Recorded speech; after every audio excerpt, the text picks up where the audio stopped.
Ada pepatah mengatakan bangsa yang besar adalah bangsa yang mengenal sejarah.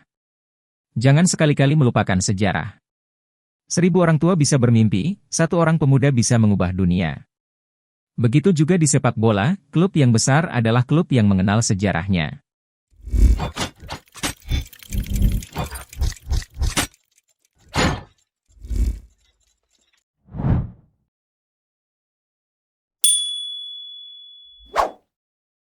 Berikut ini adalah sejarah singkat dari perjalanan klub besar Persebaya Surabaya.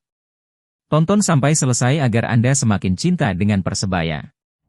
Persebaya didirikan oleh M. Pamuji pada tanggal 18 Juni 1927 di Surabaya, Hindia Belanda dengan nama awalnya Soerabajas C. Indonesisch C. Voetbalbond, SIVB.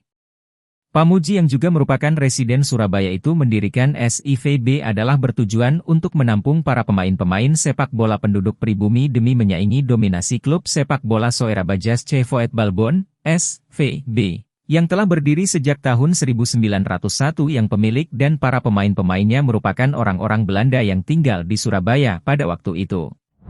Pada tanggal 19 April 1930, M. Pamuji mewakili SIVB hadir dalam pertemuan antar pengurus klub-klub sepak bola seluruh Hindia Belanda yang bertempat di Sociëteit Hadiprojo Yogyakarta, sekarang Wisma Suratin. Perwakilan klub-klub yang hadir antara lain VJ Jacatra, sekarang Persija, BIF Bandung, sekarang Persib, MIF, sekarang PPSM Magelang, MVB, sekarang PSM Madiun, VVB, sekarang Persis Solo, dan PSM, sekarang PSIM Yogyakarta. Dalam pertemuan itu dideklarasikan pembentukan sebuah organisasi induk sepak bola yang diberi nama Persatuan Sepak Raga Seluruh Indonesia disingkat PSSI, yang kemudian pada Kongres PSSI di Solo tahun 1950 diganti namanya menjadi Persatuan Sepak Bola Seluruh Indonesia, PSSI, hingga sekarang. Setahun setelah terbentuknya PSSI, kemudian diadakan kompetisi tahunan antar kota atau yang secara resmi disebut Kejuaraan Nasional PSSI disingkat Kejurnas PSSI atau juga disebut Kejurnas Perserikatan. Setelah mengikuti beberapa musim kompetisi, SIVB yang saat itu diperkuat oleh beberapa pemain keturunan Tionghoa yang merupakan mantan pemain-pemain dari klub Tionghoa Soerabaja berhasil masuk final kompetisi perserikatan di musim ke-8 atau tepatnya musim kompetisi 1939 yang dilaksanakan di Solo, tetapi hanya mampu meraih runner-up setelah kalah dari VJ Jacatra. Dan keberadaan pemain-pemain Tionghoa di Persebaya berlanjut hingga tahun 1970-an. Pada tahun 1938 Ketua Umum SIVB dijabat oleh Dr. Soewandi, dan pada era kepemimpinan Dr. Soewandi ini nama Soerabajas C. Indonesisch C. Voetbalbond, SIVB, diganti menjadi Persatuan Sepak Bola Indonesia Soerabaja, Persibaja.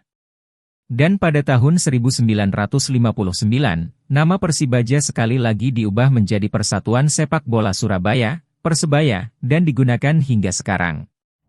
Di era perserikatan, Persebaya merupakan salah satu tim raksasa di Indonesia selain PSMS Medan, PSM Makassar, Persib Bandung dan Persija Jakarta.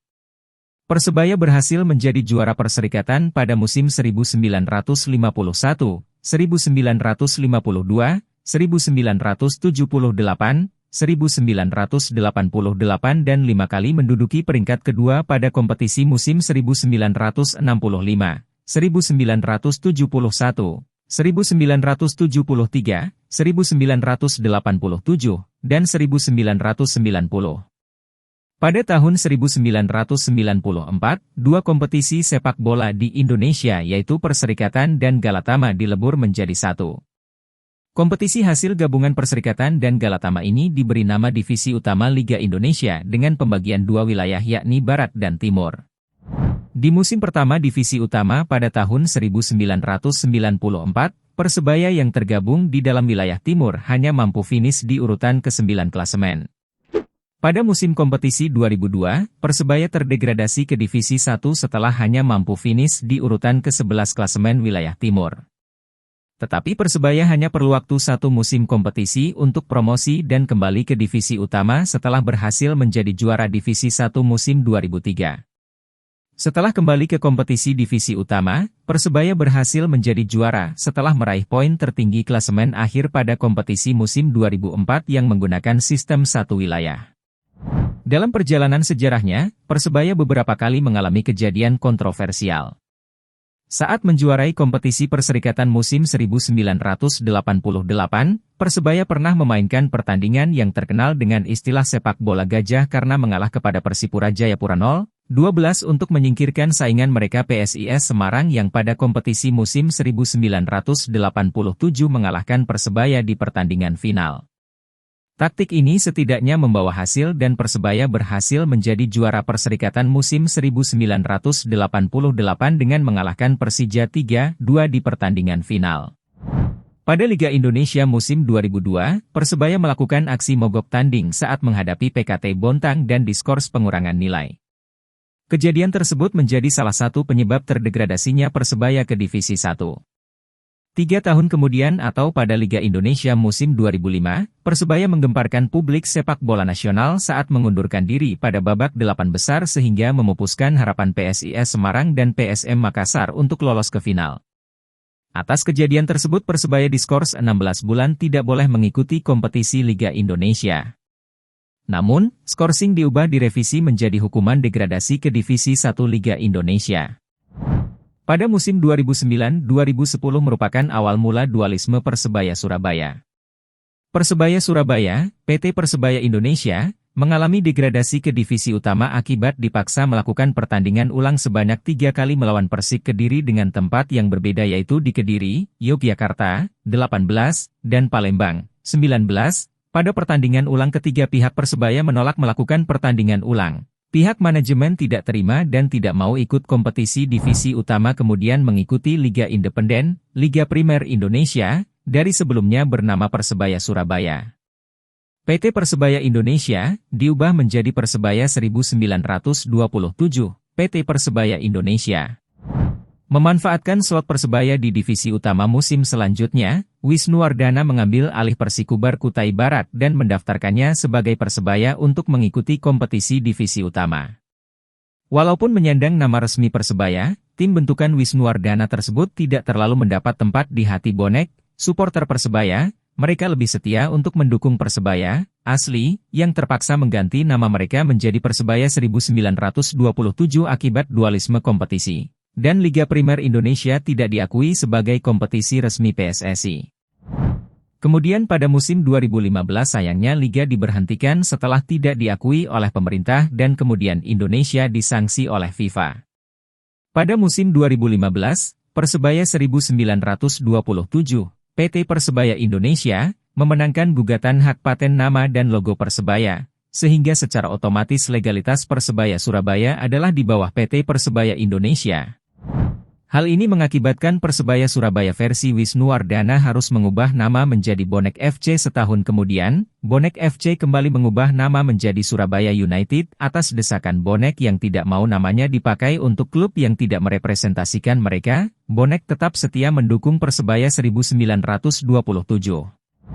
Pada musim 2016 Surabaya United melakukan merger dengan PS Polri dan kemudian kembali mengubah namanya menjadi Bayangkara Surabaya United dan berlanjut sampai dengan mengikuti kompetisi Indonesia Soccer Championship. Di paruh kedua kompetisi tepat pada bulan Mei 2016 Polri resmi membeli 100% saham Bayangkara Surabaya United dan menghapus nama belakang klub sehingga sekarang bernama Bayangkara FC. Pada bulan yang sama hasil rapat Exco yang digelar di Solo, Persebaya 1927 disahkan kembali sebagai anggota PSSI dan akan disahkan pada Kongres Luar Biasa, KLB, di Makassar dan akan diperbolehkan mengikuti kompetisi kembali dengan memulai dari divisi utama musim 2017, sekarang dikenal dengan nama Liga 2. Namun, pada Kongres PSSI yang dilakukan di Jakarta pada 10 November 2016 membatalkan agenda pengesahan tersebut. Ketua PSSI terpilih, Edi Rahmayadi menjanjikan akan menyelesaikan permasalahan Persebaya pada Kongres selanjutnya di Bandung. Sesuai hasil Kongres PSSI di Bandung, Persebaya Surabaya kembali memulai kompetisi di level kedua yaitu di Liga 2 musim 2017, dan langsung berhasil menjadi juara dengan mengalahkan PSMS Medan di final, lalu promosi ke Liga 1. Pada musim kompetisi level tertinggi di tahun 2018 Persebaya berhasil menduduki peringkat 5 di klasemen akhir Liga 1. Pada jeda kompetisi, Sambil menunggu kompetisi Liga 1 2019 digulirkan, Persebaya mengikuti turnamen pramusim Piala Presiden 2019, dan berhasil menjadi runner-up. Persebaya memiliki anthem atau lagu kebanggaan yang berjudul Song for Pride. Anthem tersebut biasanya dikumandangkan di stadion ketika pertandingan kandang Persebaya akan dimulai dan setelah pertandingan berakhir. Bonek adalah sebutan untuk kelompok supporter klub sepak bola Persebaya Surabaya dari Jawa Timur. Bonek mengacu pada supporter pria, dan Bonita, singkatan dari bonek wanita, mengacu pada supporter wanita. Bonek adalah akronim yang diambil dari bahasa Jawa yaitu Bondo Nekat, bahasa Indonesia, modal, dan nekat, bahasa Indonesia, punya kemauan yang kuat.